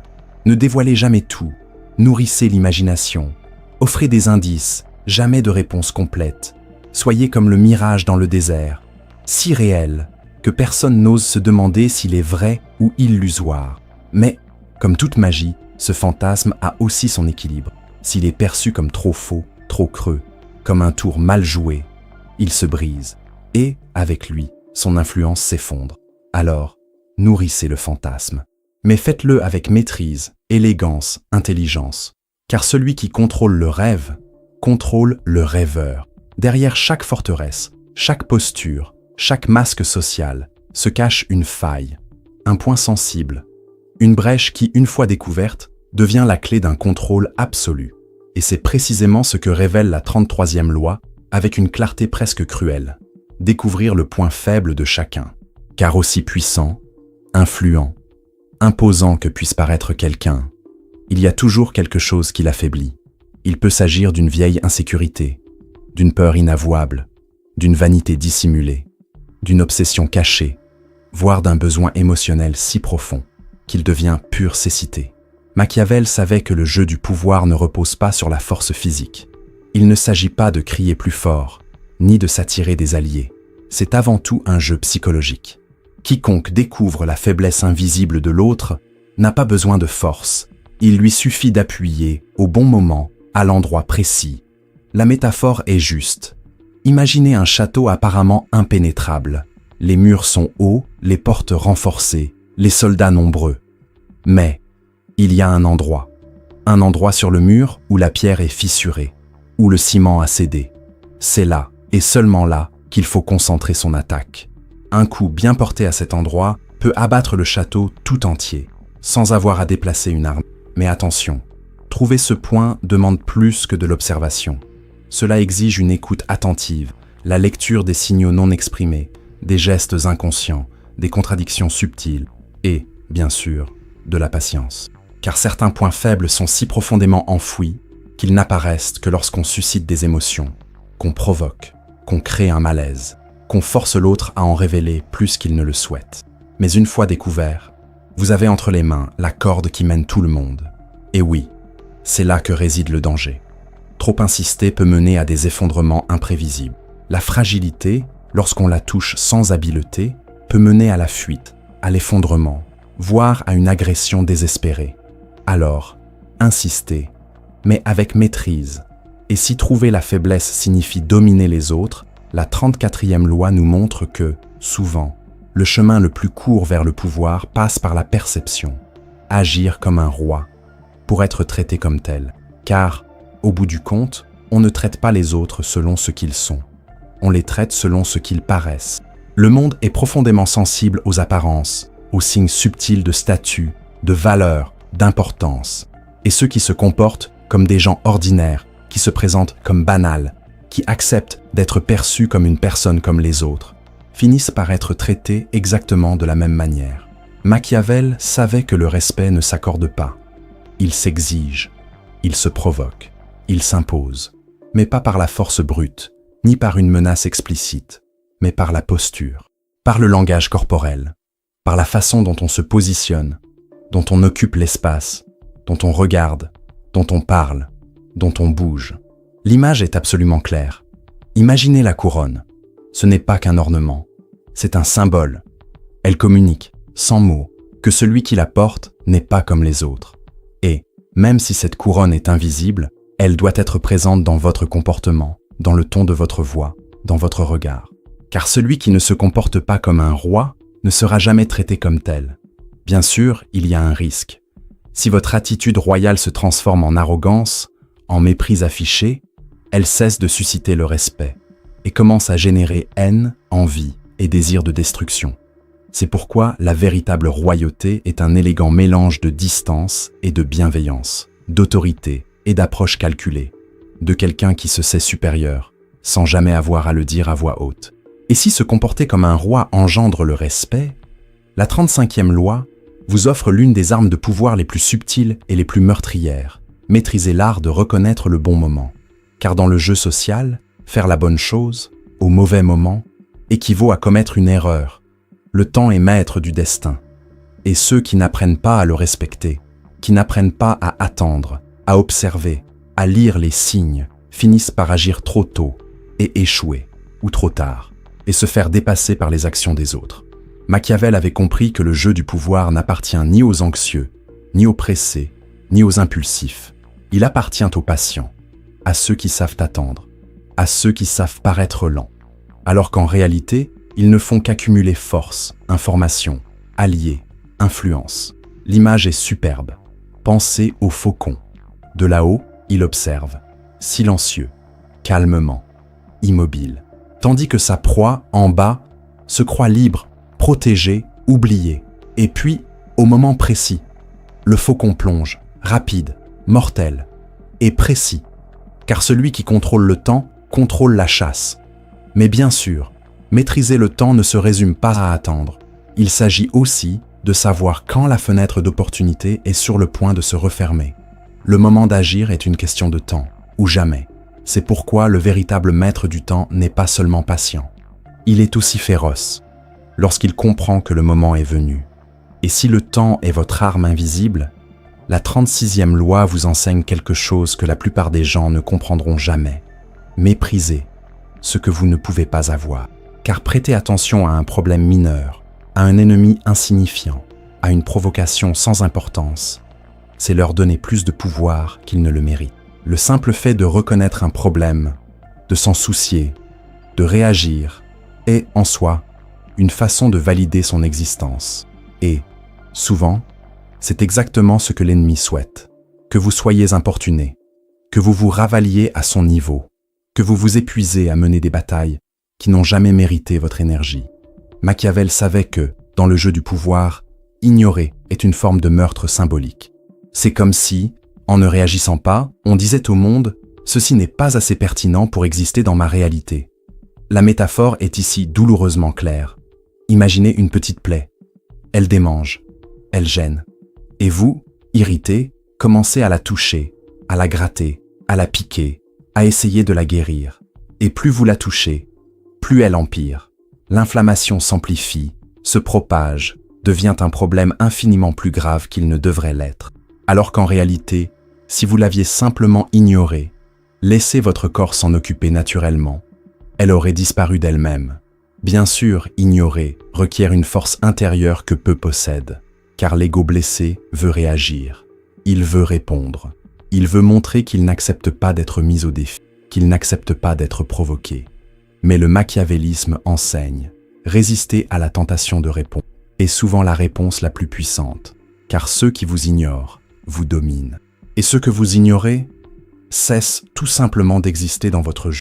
Il existe un principe invisible, mais terriblement puissant, que peu de gens comprennent dans le jeu du pouvoir. Les gens ne suivent pas les idées, ils suivent les images, les symboles, les récits visuels qui hypnotisent, fascinent, dominent leur imagination bien avant que la raison ne puisse réagir. Et c'est précisément ce dont parle la 37e loi, créer des spectacles attrayants. Car, dans un monde rempli de distractions, d'informations et de bruit, ceux qui ne comprennent pas l'art du spectacle disparaissent dans la foule, deviennent invisibles. Machiavel a magistralement compris que le pouvoir n'est pas seulement une question de stratégie silencieuse, de manipulation en coulisses, c'est aussi un théâtre. Et, comme dans tout théâtre, le public ne se soucie ni des coulisses, ni des mécanismes. Il recherche l'enchantement, il recherche la magie. Il veut se sentir partie prenante de quelque chose de plus grand. La métaphore est ici grandiose. Imaginez la croix et le soleil, deux symboles qui, combinés, génèrent une aura de transcendance, de lumière, de pouvoir absolu. Et c'est exactement ce que fait le véritable stratège. Il construit des images, crée des rituels, propose des symboles. Chaque geste, chaque tenue, chaque décor, chaque apparition publique doit être pensé comme un élément d'un spectacle permanent, où vous êtes à la fois le scénariste, le metteur en scène, le protagoniste et, si vous êtes intelligent, le mythe lui-même en construction. Mais bien sûr, il y a un équilibre délicat à trouver. Le spectacle doit être convaincant. S'il paraît faux, forcé ou exagéré, il perd sa magie, sa force et devient caricatural. Maîtrisez donc l'esthétique, le rythme et le ton. Soyez discret si nécessaire. Soyez explosif si vous êtes stratégique. La clé est simple. Surprendre, envoûter, maîtriser la vision et le reste du corps et de l'esprit suivra. Et si l'esthétique domine l'extérieur, la 38e loi touche directement à la survie sociale. Pensez comme vous voulez, mais comportez-vous comme les autres. Car, aussi brillant que vous soyez, aussi avant-gardiste que soient vos idées, aussi novatrices que soient vos visions, les afficher ouvertement est souvent une condamnation à mort sociale. Les masses ne pardonnent pas à ceux qui semblent vouloir se placer au-dessus d'elles, ceux qui défient les coutumes, qui brisent les conventions, qui semblent dire, même subtilement, « Je suis différent de vous, je suis meilleur ». Machiavel savait que le génie, mal géré, se transforme en condamnation. Et que les plus grands stratèges de l'histoire ont appris à dissimuler leurs véritables intentions, leurs véritables idées, leurs véritables visions, derrière un masque de conformisme. L'image ici est frappante. Imaginez le mouton noir au milieu du troupeau. Le troupeau l'observe.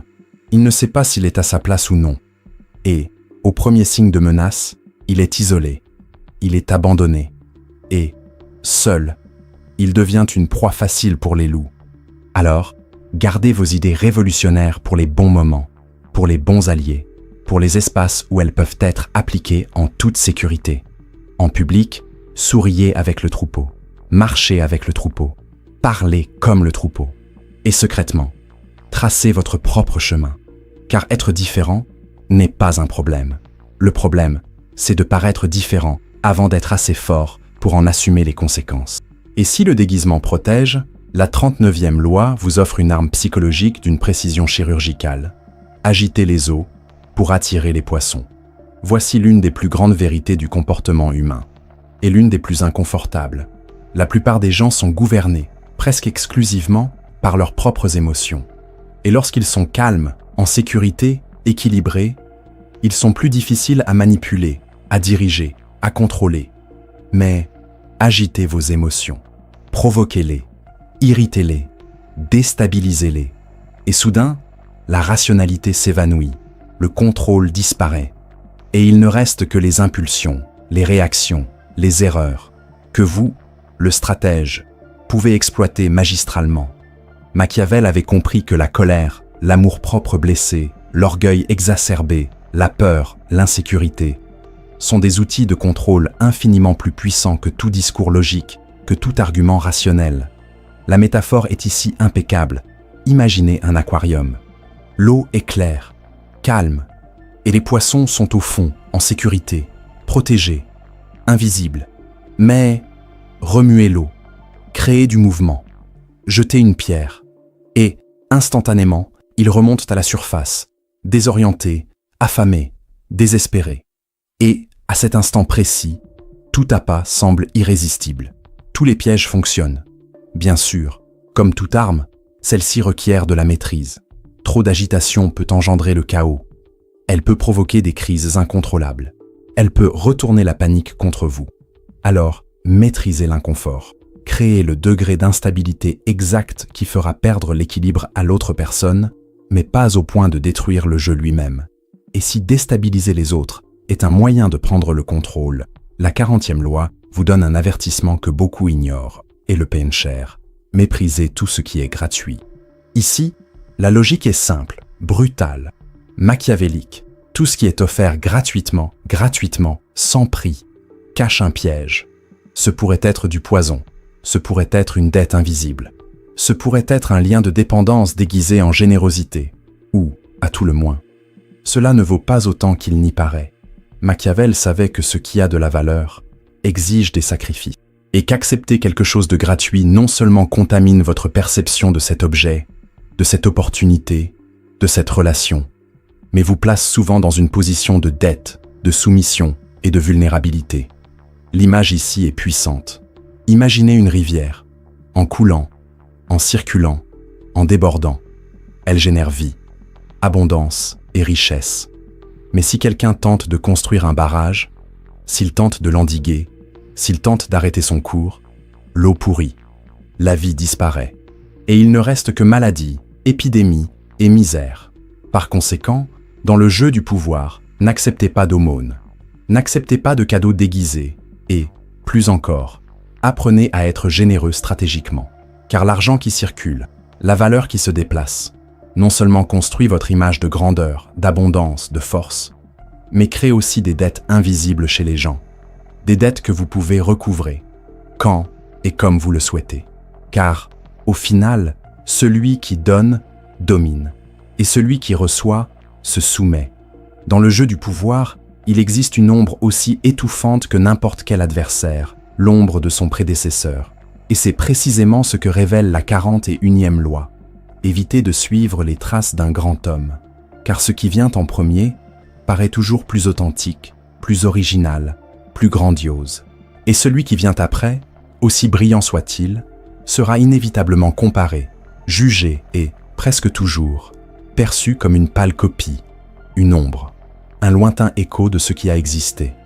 Machiavel savait que vivre dans l'ombre d'un héritage, c'est vivre enchaîné, car le passé a un pouvoir d'emprisonnement invisible mais brutal. Il impose attente, limite et comparaison constante. La métaphore est puissante. Imaginez un père gigantesque, aux bras si longs que son ombre recouvre tout le chemin. Quiconque tente de suivre exactement le même chemin marche dans l'obscurité. Il ne sera jamais pleinement perçu. Il ne sera jamais reconnu comme authentique. La stratégie est donc claire. Rompre, couper, rompre le schéma, dévier du chemin déjà emprunté, créer une nouvelle route, une nouvelle identité, un nouveau nom, une nouvelle histoire. Car ce n'est qu'alors que vous vous libérerez de l'ombre qui tue lentement toute possibilité de grandeur. Bien sûr, il y a là une dimension machiavélique. Dans certains cas, il peut être utile, temporairement, de s'associer à l'héritage de son prédécesseur, d'utiliser son image, son pouvoir symbolique, son prestige pour accélérer son ascension. Mais soyons clairs, il s'agit d'un tremplin, pas d'un foyer. Le véritable stratège sait que sa gloire ne s'hérite pas, elle se construit. Et pour cela, il est nécessaire de tuer symboliquement son père et de s'emparer de son propre trône. Et si l'ombre du prédécesseur étouffe, un autre danger, encore plus insidieux, surgit. Ignorer la véritable source des problèmes. La 42e loi est d'une clarté brutale. Attaquer le berger, et les brebis se dispersent. Car dans la plupart des situations, les problèmes, les émeutes, les rébellions, les contestations ne surgissent pas spontanément. Ils naissent, presque toujours, de l'influence d'une seule personne, un agitateur, un empoisonneur d'esprit. Un petit leader informel, caché dans l'ombre, mais qui fait bouger les choses, incite les autres, sème la discorde. Machiavel savait qu'attaquer les pions est inutile. C'est une perte de temps. C'est comme essayer de tuer un serpent en lui coupant la queue. Le poison est dans la tête. Et tant que la tête reste, le problème réapparaît. La métaphore est juste. Imaginez un troupeau de moutons. Tant que le berger est présent, guidant, contrôlant, influençant, le troupeau reste uni, cohésif, obéissant. Mais si vous renversez le berger, le troupeau panique. Il se disperse. Il perd le cap.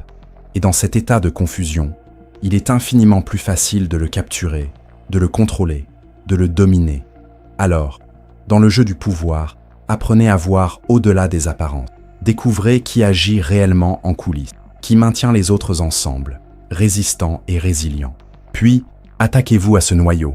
Éliminez la source, et tout le reste s'effondrera sous l'effet de la gravité. Bien sûr, il y a un risque. Si le pasteur que vous attaquez est plus puissant, plus retranché ou plus rusé que vous ne l'aviez prévu, la tentative se retournera contre vous. Alors étudiez, mesurez, et n'attaquez que lorsque la victoire est absolument certaine. Et si attaquer le leadership invisible est une tactique de guerre, la 43e loi vous offre une stratégie de séduction permanente. Gagnez les cœurs et les esprits. Car le contrôle par la force, l'intimidation, les menaces, est toujours instable. Il engendre toujours résistance, haine voilée et désir de vengeance. Le contrôle émotionnel, en revanche, celui qui touche au désir, à l'affection, à l'admiration et à l'enchantement, est bien plus puissant, bien plus durable, car celui que vous conquérez intérieurement ne se contente pas de vous obéir. Il vous suit, il vous défend, il vous protège, il vous idolâtre. Machiavel avait compris que les guerres les plus importantes ne se déroulent ni sur le terrain, ni sur les marchés, ni devant les tribunaux. Elles se déroulent dans les têtes et les cœurs, car quiconque occupe ce territoire invisible domine tout ce qui est visible. La métaphore est ici chirurgicale. Imaginez une porte fermée, protégée par des murs, des serrures, des chaînes. Vous pouvez essayer de la briser, la forcer, mais cela génère du bruit, cela génère de l'usure, cela génère de la résistance. Ou vous pouvez trouver la clé et l'ouvrir d'un simple tour de poignet, sans effort, sans bruit, sans résistance. Par conséquent, dans le jeu du pouvoir, apprenez à parler non pas aux oreilles, mais aux émotions, aux vanités, aux désirs cachés, aux peurs secrètes. Comprenez ce que l'autre désire, plus que tout au monde, et offrez-lui exactement cela. Et alors, avant même qu'il ne s'en rende compte, il sera entièrement sous votre contrôle. Bien sûr, il y a une exception. Si l'autre se rend compte qu'il est séduit, manipulé, charmé de manière calculée, le jeu est rompu. Par conséquent, la séduction doit être authentique dans la forme, même si elle ne l'est pas dans l'intention. Et si gagner les cœurs est un art, la 44e loi vous donne une arme à la fois bouclier et lame, désarmée et exaspérée par l'effet miroir. Voici l'une des techniques de manipulation les plus déconcertantes.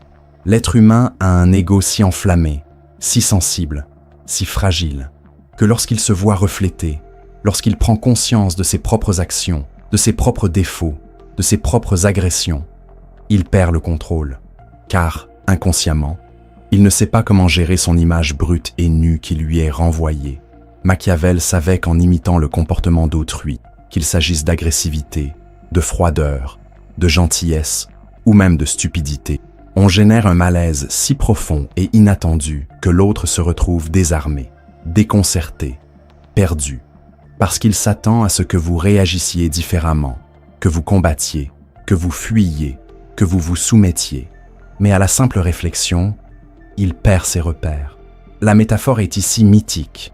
Imaginez le bouclier de Persée, poli comme un miroir. C'est ainsi qu'il a vaincu Méduse, non pas en la regardant directement, mais en utilisant son reflet. Car lorsque Méduse s'est vue, elle a été paralysée, et à cet instant, elle a été vaincue. Voilà comment fonctionne l'effet miroir. Utilisez-le pour neutraliser les attaques, déstabiliser les ennemis, démanteler les accusations. Et surtout, déconcerter ceux qui croient avoir le contrôle. Mais, bien sûr, comme toute arme de précision, il exige de la prudence. Utilisé maladroitement, il peut avoir l'effet inverse. Il peut entraîner une escalade des conflits. Il peut transformer de petits désaccords en guerres ouvertes. Alors, utilisez-le avec brio, avec élégance, avec une précision chirurgicale. Il existe une erreur subtile, et pourtant dévastatrice, que beaucoup commettent lorsqu'ils tentent de prendre le contrôle d'une situation. Tout changer, trop vite. Et c'est précisément contre cela que la 45e loi nous met en garde avec une précision machiavélique. Prêcher la nécessité du changement, mais ne jamais trop bousculer les structures. Car, aussi beau, attrayant et séduisant que puisse paraître le discours sur l'innovation, la révolution et la transformation, la dure vérité est que les êtres humains sont, par essence, des créatures d'habitude, et tout ce qui menace les rituels, les coutumes et les certitudes engendre la résistance, génère la peur, génère le sabotage. Machiavel avait compris que le véritable stratège n'est pas celui qui débarque et détruit tout. Il est celui qui semble respecter l'existant, honorer les coutumes, valoriser les traditions, tandis que, dans les coulisses, lentement, silencieusement, il façonne la réalité selon ses propres intérêts. La métaphore est brutale. Imaginez un chat. C'est une créature d'habitude. Déplacer sa gamelle, son panier, ses objets, et il devient agressif, méfiant, anxieux. Il en va de même pour les masses, les institutions, les entreprises, toute structure sociale. Changez tout en même temps, et vous provoquez la panique, le chaos, la rébellion. Dans le jeu du pouvoir, la clé est simple. S'habiller aux couleurs du passé, tout en construisant l'avenir.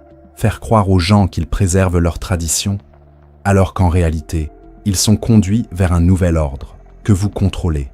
Bien sûr, il y a un risque. En période de stagnation, de crise, de désespoir collectif, la soif de changement devient si intense que tout appel au conservatisme devient faiblesse. C'est pourquoi le maître du jeu doit décrypter l'esprit du temps et ensuite décider s'il incarne le réformateur lent ou le révolutionnaire absolu.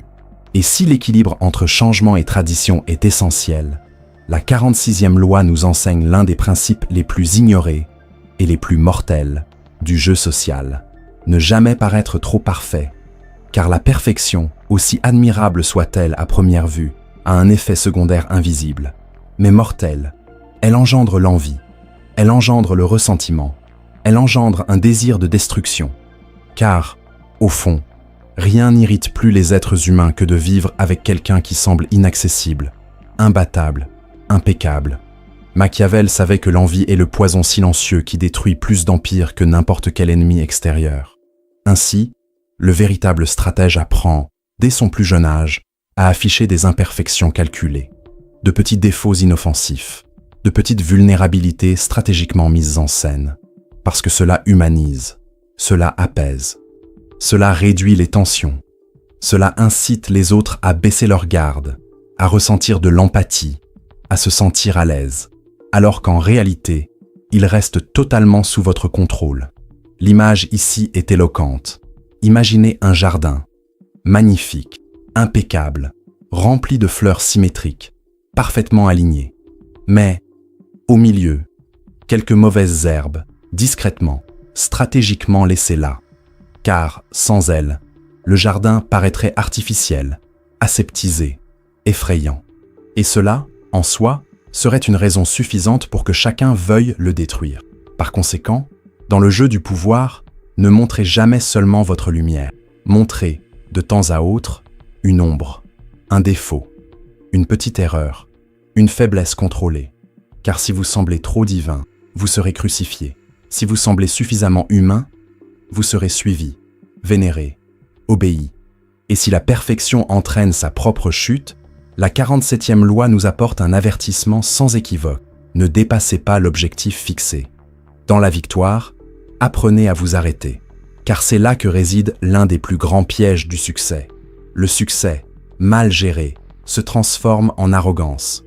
La victoire, mal maîtrisée au bon moment, se transforme en orgueil. Et l'orgueil sème silencieusement sa propre chute. Machiavel a vu cela à maintes reprises dans l'histoire. Rois, généraux, hommes d'affaires, dirigeants, grisés par leur propre gloire, ne savaient pas s'arrêter. Et, faute de savoir, ils repoussaient leurs limites. Ils accumulaient plus d'ennemis qu'ils ne pouvaient en vaincre. Ils prenaient plus de risques qu'ils ne pouvaient en contrôler. Et, inévitablement, ils tombaient. La métaphore est incontournable. Pensez à Icare. Lorsqu'il s'échappa du labyrinthe, volant sur ses ailes de cire, il ne se contenta pas d'atteindre sa destination. Il en voulait plus. Il grimpa, grimpa, grimpa, si haut que le soleil fit fondre ses ailes, et il s'effondra, courant vers sa propre destruction. Par conséquent, dans le jeu du pouvoir, apprenez à contrôler non seulement vos ennemis, mais surtout vos propres impulsions. Sachez qu'en reculer, vous repliez, consolidez, car continuer à attaquer, après la victoire, c'est inviter l'univers à vous détruire. La véritable gloire appartient à ceux qui savent s'arrêter au bon moment. Et enfin, nous arrivons à la 48e loi, et peut-être la plus puissante, la plus sophistiquée, la plus transcendante de toutes. Évitez d'avoir une forme définie, car dès l'instant où vous vous cristallisez, dès l'instant où vous assumez une identité fixe, dès l'instant où vous vous laissez étiqueter, classer, déchiffrer, vous devenez vulnérable, vous devenez prévisible, vous devenez attaquable. Machiavel savait que le véritable pouvoir appartient à l'amorphe, à ceux qui coulent, à ceux qui transforment, à ceux qui, comme l'eau, prennent la forme de n'importe quel contenant, sans jamais perdre leur essence. L'image ici est sublime. Pensez à Mercure, le dieu des voleurs, des marchands, des voyageurs, volatile, fluide, imprévisible. Le jour même de sa naissance, Mercure inventa la lyre et vola le bétail d'Apollon. Son pouvoir résidait précisément dans sa capacité à être tout et à n'être rien, à apparaître et disparaître, à s'adapter et, en même temps, à dominer tout environnement. Alors, dans le jeu du pouvoir, ne vous laissez pas définir, ne vous laissez pas déchiffrer, ne laissez personne savoir qui vous êtes, ce que vous voulez, où vous allez. Soyez imprévisible, soyez changeant, soyez à la fois la tempête et le refuge, le feu et l'eau, la lumière et l'ombre, car au final, ceux qui n'ont pas de forme ne peuvent être saisis, ceux qui ne peuvent être saisis ne peuvent être détruits, et ceux qui ne peuvent être détruits deviennent tout simplement invincibles. Et maintenant que vous connaissez les 48 lois du pouvoir, peut-être que quelque chose en vous a changé. Peut-être, avec le recul, réalisez-vous combien de fois vous avez été manipulé, sans même vous en rendre compte. Combien de fois vous avez cru avoir le choix, alors qu'en réalité, quelqu'un, en coulisses, contrôlait vos options. Combien de fois vous avez cru conquérir, alors qu'en réalité, vous n'étiez qu'une pièce sur l'échiquier de quelqu'un de plus habile. Et, si vous êtes honnête avec vous-même, peut-être réalisez-vous que, plus d'une fois, vous avez joué à ce jeu, même sans en être pleinement conscient. Ce que les 48 lois vous révèlent n'est pas seulement un manuel de manipulation, c'est un miroir cruel, un reflet de la nature humaine, dénué de romantisme, d'illusions et de masques. Elle montre que derrière chaque sourire, il peut y avoir une lame cachée, derrière chaque geste généreux, une dette invisible, et qu'au final, la lutte pour le pouvoir n'est pas facultative, elle est inévitable, elle est présente partout, en politique, en affaires, dans les relations, en amitié, en amour, en famille. Partout où il y a deux êtres humains, il y a un jeu silencieux d'influence, de contrôle et de domination. La grande question n'est pas de savoir si vous voulez jouer. La question est de savoir si vous acceptez d'être manipulé, car dès lors que vous refusez de comprendre les règles du jeu, vous ne devenez pas quelqu'un de plus éthique, de plus pur, de plus élevé. Vous devenez simplement une proie, une cible, un appât, un outil pour ceux qui savent jouer. Machiavel, si je pouvais te murmurer quelque chose à l'oreille, je te dirais exactement ceci. Le pouvoir ne corrompt pas. Il ne fait que révéler. Il révèle qui tu es quand personne d'autre ne peut te dire non. Il révèle de quoi tu es capable, quand tu comprends que le monde, au fond, est une jungle, et que dans la jungle, ceux qui ne chassent pas sont chassés. La question n'est donc pas de savoir si ces lois sont justes ou injustes, bonnes ou mauvaises, éthiques ou immorales. La question est bien plus brutale, bien plus intime, bien plus inconfortable. Les utiliserez-vous ou en serez-vous la victime? Car au final, ma chère, il n'y a pas de neutralité dans le jeu du pouvoir. Soit on joue, soit on se fait avoir.